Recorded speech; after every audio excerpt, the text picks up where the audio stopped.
नमस्कार दोस्तों, ट्रिकी गुरु अमित गुप्ता के YouTube चैनल पे आज आपका फिर से स्वागत है। दोस्तों आज मैं आपके लिए फिर से लेकर आया हूं उत्तर प्रदेश पुलिस फायरमैन और जेल वार्डर परीक्षा को ध्यान में रखते हुए हिंदी के टॉप 15 ऐसे प्रश्न जो कि उत्तर प्रदेश पुलिस भर्ती की विगत परीक्षाओं में पूछे जा चुके हैं और ये प्रश्न आपकी तैयारी को सही दिशा भी दे सकते हैं और इनमें से कुछ प्रश्न अगर आगामी परीक्षा में पूछ लिया जाए तो यह भी असंभव नहीं है। तो आइए देखते हैं हम हिंदी के ये पहले प्रश्न को। तो देखिए इस प्रश्न में लिखा हुआ जल का पर्यायवाची नहीं है, यानी कि जल का पर्यायवाची कौन सा नहीं है। उत्तर प्रदेश पुलिस भर्ती आयोग द्वारा नहीं के रूप में प्रश्नों को पूछे जाने की परंपरा बन गई है। तो इस बात का परीक्षा में आप विशेष तौर से ध्यान दीजिएगा। तो पहला ही इसमें विकल्प जो है इसमें लिखा हुआ है नीर। तो इसमें पहला लिखा है कि नीर, तो नीर तो जल का पर्यायवाची है ही। आप रेलवे स्टेशन पर देखते होंगे रेल नीर मिनरल वाटर के रूप में बिकता है, यानी कि विकल्प हमारा आंसर नहीं है। विकल्प सी में लिखा है सलील, यानी कि जल का पर्यायवाची ये है अंबु। अंबु भी जल का पर्यायवाची है। समीर इसमें जल का पर्यायवाची नहीं है क्योंकि समीर पर्यायवाची है हवा का। तो आपने समीर तो रट लिया कि जल का पर्यायवाची नहीं, इसी के साथ साथ आप इन तीनों विकल्पों को भी रट लें कि ये जल के पर्यायवाची हैं, यानी कि नीर, अंबु और खास तौर से सलील रट लेना चाहिए इसी समय आपको कि ये जल के पर्यायवाची हैं। अगला प्रश्न देखिए, इसमें लिखा है कि इनमें से सही विलोम शब्द युग्म कौन सा है, यानी विलोम शब्द के रूप में सही युग्म सही जोड़ा कौन सा है। तो विकल्प ए में लिखा है आदान प्रदान, बी में लिखा है आदान निदान, सी में लिखा है प्रदान विदान, डी में लिखा आदान समाधान। तो देखते ही आपको समझ में आ गया होगा कि विकल्प ए का जोड़ा ही सही है क्योंकि आदान का मतलब लेना और प्रदान का मतलब देना। तो हमारा आंसर हो जाता है ए। अब अगला प्रश्न देखेंगे, लिखा हुआ है काला अक्षर भैंस बराबर।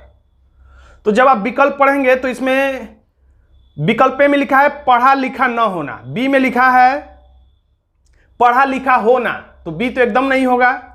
सी में लिखा है विद्वान होना, बी और सी तो एकदम कोई भी इसको सही टिक नहीं करेगा। अब बच गया विकल्प ए और डी। ए में लिखा है पढ़ा लिखा न होना, विकल्प डी में लिखा है मूर्ख होना। तो कुछ लोग गलती से मूर्ख होना को टिक कर सकते हैं क्योंकि ये मुहावरा ऐसा है, लोकोक्ति ऐसा है कि इसे पढ़ने में ऐसा लगता है कि कोई मूर्ख आदमी की बात की जा रही है। तो काला अक्षर भैंस बराबर का मतलब मूर्ख होना नहीं होता है, ये आप ध्यान से समझ लीजिए। काला अक्षर जिसको भैंस के समान दिखे, यानी कि वो काले अक्षर को समझ ही नहीं पा रहा है, यानी कि वो पढ़ा लिखा व्यक्ति नहीं है, इसलिए हमारा आंसर हो जाता है ए। अगला प्रश्न देखिए, लिखा है ने किस कारक का चिन्ह है। तो चिन्ह बताने के लिए आपको बस एक सेंटेंस याद कर लेना चाहिए जिसमें कि हमारा वैसे इसमें आंसर है ए कर्ता, क्योंकि कर इस वाक्य जब आप इसको याद रखेंगे तो किस रूप में याद रखेंगे, तो कर्ता ने कर्म को करण के द्वारा संप्रदान के लिए अपादान से संबंध का अधिकरण में, ये वाक्य आपको याद होना चाहिए। ये वाक्य याद रहेगा तो इस तरह के प्रश्न आसानी से आप सही कर लेंगे। तो कर्ता ने, यानी कि कर्ता का कारक चिन्ह है ने, यानी हमारा आंसर हो जाएगा ए। अगला प्रश्न देखिए, लिखा है रसाल शब्द का अर्थ क्या है। रसाल का मतलब जिसमें रस रहे उसे हम रसाल कह सकते हैं। तो इन विकल्पों में ए इसका सबसे उपयुक्त उत्तर है और रसाल पर्यायवाची शब्द है आम का। अगला प्रश्न देखिए, शब्द की सबसे छोटी इकाई क्या कहलाती है। यह प्रश्न कई परीक्षाओं में कई बार पूछा जा चुका है। तो शब्द की सबसे छोटी इकाई अक्षर या वर्ड कहलाती है। इसमें हमारा आंसर विकल्प के हिसाब से बी हो जाएगा, वर्ड। अगला प्रश्न है, किसी कार्य का करने या होने का बोध कराने वाले शब्द को क्या कहते हैं या शब्द क्या कहलाते हैं। यानी कि किसी कार्य का होना, तो हमारा आंसर हो जाता है विकल्प सी क्रिया, यानी किसी कार्य से किसी शब्द से कार्य का होना पाया जाए तो उसे हम क्रिया कहते हैं। और इसकी पहचान है शब्द के लास्ट में ना होना। 90% केस में शब्द के लास्ट में ना होता है, यानी ना से ही पकड़ सकते हैं कि ये क्रिया, जैसे सोना, हंसना, खेलना, कूदना, रोना, गाना, ये सब क्रिया की पहचान कराते हैं, यानी हमारा आंसर हो जाता है विकल्प सी। अगला प्रश्न देखिए, निम्न में से कौन सा शब्द स्त्रीलिंग है। तो ऐसे प्रश्नों में आप कितने हजारों शब्द हैं, लाखों करोड़ों शब्द जो स्त्रीलिंग है, लाखों करोड़ों शब्द ऐसे हैं जो पुल्लिंग है, तो आप लाखों करोड़ों शब्द याद नहीं कर सकते हैं। तो कुछ ट्रिक ही हो सकते हैं जो आपकी मदद कर सकते हैं और ये ट्रिक भी उनके ही काम आएंगे जो कि हिंदी भाषी हैं, यानी कि जो हिंदी दिन भर बोलते रहते हैं तो उन्हें ये ट्रिक काम में आ सकता है। तो हम ट्रिक क्या लगाते हैं, तो क्रिया से पहचान सकते हैं, विशेषण से पहचान सकते हैं, सर्वनाम से पहचान सकते हैं, प्रसर्ग से पहचानते हैं। तो हम स्त्रीलिंग अगर इस प्रश्न की बात की जाए तो कह सकते हैं कि अगर मेरा लगा के वाक्य को चेक करें तो मेरा उपहार, यानी सर्वनाम लगा के चेक करें तो मेरा उपहार, मेरा ग्रंथ, मेरा मस्तक, और डी में कहेंगे तो मेरी रचना। अगर मेरा रचना कहेंगे तो सुनने में अटपटा लगेगा, तो ये अटपटा उसी को लगेगा जो दिन भर हिंदी बोलता होगा, वही इसके पकड़ पाएगा। अगर किसी को मेरा रचना भी सुनने में अच्छा लग रहा है तो उसके लिए कोई ट्रिक नहीं है। यानी मेरा उपहार, मेरा ग्रंथ, मेरा मस्तक और मेरी रचना, यानी रचना के साथ मेरी शब्द लग रहा है, तो इससे ये पता चलता है कि विकल्प डी हमारा सही जवाब है और यही स्त्रीलिंग है। यानी कि मेरी लगाने पर जो अच्छा लगे तो स्त्रीलिंग, और मेरा लगाने पर जो शब्द अच्छा लगे तो वो पुल्लिंग होता है। अब देखिए अगला प्रश्न, निम्न में से कौन सा शब्द पुल्लिंग है? तो कौन सा शब्द पुल्लिंग है? तो मेरी आशा, मेरी आज्ञा की अवहेलना नहीं हो चाहिए, मेरी आशा टूट गई, मेरी गरिमा भंग हो गई, मेरी सागर कहेंगे तो अच्छा नहीं लगेगा, यानी कि मेरा सागर। तो इसमें हमारा आंसर हो जाता है डी, पुल्लिंग। बार बार आप प्रैक्टिस करेंगे तो ऐसे प्रश्नों को किसी न किसी रूप में आप पकड़ सकते हैं, चाहे विशेषण या क्रिया या किसी अन्य रूप में। अब अगला प्रश्न देखिए, इसमें लिखा हुआ हिंदी वर्णमाला में उष्म व्यंजन कौन से हैं?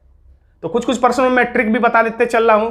उष्म व्यंजन पूछा जा रहा है, यानी ऐसे व्यंजन जिनको बोलने पर बोलने से मुंह में गर्मी उत्पन्न हो जाती है, यानी उष्मा उत्पन्न हो जाती है, इसलिए उष्म व्यंजन कहा जाता है। तो इसमें हमारा सही जवाब है विकल्प डी, जिसमें कि श, स, स, ह है। तो रटने के लिए ट्रिक ये है कि उष्मा या गर्मी को, या इस तरह सोच लीजिए, ट्रिक ये है कि गर्मी के मौसम में उष्मा को स, स, सहना पड़ता है। स यानी कि सहना पड़ता है, आपको याद रखना है, सहना पड़ता है। स, सह आप ट्रिक से काम चला सकते हैं। स, सह क्या चीज? उष्मा को, गर्मी को। तो इसलिए हमारा आंसर हो जाता है डी। अब अगला प्रश्न देखिए, अब फिर पूछ रहा है उसी प्रश्न को दूसरे रूप में, श का उच्चारण स्थान है, यानी श कहां से बोला जाता है? विकल्प ए है कंठ, बी तालु, सी दंत और डी है मूर्धा। तो इसमें सही जवाब है बी, तालु। तो इसके लिए भी ट्रिक है, बहुत ही अच्छी ट्रिक है, और इस पर वर्णों के उच्चारण स्थान गले में कहां कहां से होते हैं, इस पर मैंने एक वीडियो बनाया था काफी समय पहले, और वो वीडियो काफी वायरल भी हुआ है। और उस ट्रिक को आप देख लेंगे, उसमें मैंने 2-3 ट्रिक से बताया है उच्चारण स्थान को याद करने का तरीका। उस वीडियो को देख लेंगे तो आपको बहुत मजा भी आएगा और सारे उच्चारण स्थान आपको एक ही बार में याद हो जाएंगे और कभी भूलेंगे भी नहीं। और इससे प्रश्न हमेशा एक न एक पूछे जाते हैं और छात्रों के गलत भी होते हैं। तो अब अगला प्रश्न देखिए, तद्भव शब्द बने हैं। तो विकल्प ए में लिखा है हिंदी के मूल शब्दों से, बी में लिखा है विदेशी शब्दों से, तो ये तो विकल्प सबको पता होगा, गलत है विकल्प बी। सी में लिखा है उर्दू शब्दों में बदलाव से, सबको पता है कि ये नहीं होगा। अब बच गया ए और डी में कंफ्यूजन हो सकता है कि तद्भव शब्द हिंदी के मूल शब्दों से बने हैं या विकल्प डी संस्कृत शब्दों में कुछ बदलाव से बने हैं। तो हमारा सही जवाब है विकल्प डी, संस्कृत शब्दों में कुछ बदलाव से, समय के हिसाब से घिसते घिसते, परिवर्तन होते होते, लुढ़कते लुढ़कते संस्कृत के शब्दों में ही बदलाव से तद्भव शब्दों का जन्म हुआ है। तो हमारा आंसर हो जाता है डी, याद रखिएगा इस प्रश्न को। अगला प्रश्न, तत्सम शब्द पहचानिए। तत्सम यानी संस्कृत से निकला हुआ डायरेक्ट हिंदी में जो प्रयोग हो रहा है शब्द, यानी एक तरह से संस्कृत का ही शब्द तत्सम कहलाता है। तो इसका ट्रिक ये है कि संस्कृत के शब्द क्लिष्ट होते हैं, कठिन होते हैं, क्योंकि हम लोग बार बार उसका प्रयोग नहीं करते, इसलिए हमें बोलने में कठिनाई होती है। आसमानी र, द्र ऐसा कुछ रहेगा, कठिन लगेगा, तो आप समझ जाइएगा कि वो संस्कृत का शब्द है, यानी तत्सम शब्द है। ये भी एक ट्रिक है जिसके माध्यम से आप 70% प्रश्नों को हल कर सकते हैं। जैसे इसमें निद्रा, तो यही हमारा आंसर है, निद्रा तत्सम शब्द है, संस्कृत का शब्द है। अब बाकी शब्द है कि निद्रा कहने में कितना दिक्कत है, नीचे र है, निद्रा, और बाकी कान का तत्सम होता तो कर्ण हो जाता, आसमानी र, बोलने में कितना दिक्कत है। मोर होता है, मोर है तो मयूर, ये तो आसान है। खैर, बंदर का वानर, ये भी आसान है, लेकिन आप एक ट्रिक ये समझ सकते हैं कि संस्कृत के शब्द ज्यादातर कठिन होते हैं, यानी हमारा आंसर हो गया विकल्प ए। अगला प्रश्न देखेंगे, महादेवी वर्मा को ज्ञानपीठ पुरस्कार किस कृति पर मिला? किस रचना के लिए महादेवी वर्मा को ज्ञानपीठ का पुरस्कार मिला था? तो इसमें है बहुत ही चर्चित महादेवी वर्मा की यह रचना है जिसका नाम है यामा। हमारा आंसर हो जाता है सी। तो आप ये भी याद रखिए, अगर प्रश्न घुमा के भी पूछ देता है कि यामा किसकी रचना है, तो महादेवी वर्मा की, या पूछ देगा महादेवी वर्मा की निम्न में से कौन सी रचना है, तो यामा। यानी कई तरीके से प्रश्न बनता है, तो जो प्रश्न है उसके अलावा भी आप तरीके से उस प्रश्न को समझने याद करने की कोशिश किया करिए। तो अब अगला प्रश्न देखिए, इसमें लिखा हुआ अंधेर नगरी के नाटक के रचयिता कौन है। अंधेर नगरी नाटक के रचयिता हैं विकल्प सी भारतेंदु हरिश्चंद्र। तो भारतेंदु, भारत, तो भारत में अंधेर नगरी, कुछ आप ट्रिक बना सकते हैं रटने के लिए। तो दोस्तों आज का ये छोटा सा वीडियो जो कि हिंदी के लिए समर्पित था और खास तौर से फायरमैन और जेल वार्डर के लिए समर्पित था, कैसा लगा कमेंट बॉक्स में जरूर लिखिएगा ताकि इस सीरीज को आगे बढ़ाया जा सके। और वीडियो अच्छा लगे तो वीडियो को लाइक कर दीजिएगा, इसे अपने दोस्तों में शेयर कर दीजिएगा। और अभी तक आपने मेरे चैनल को सब्सक्राइब नहीं किया तो सब्सक्राइब कर लीजिएगा, क्योंकि यूपी पुलिस के लिए समय समय पर वीडियो हम लाते रहते हैं। धन्यवाद दोस्तों।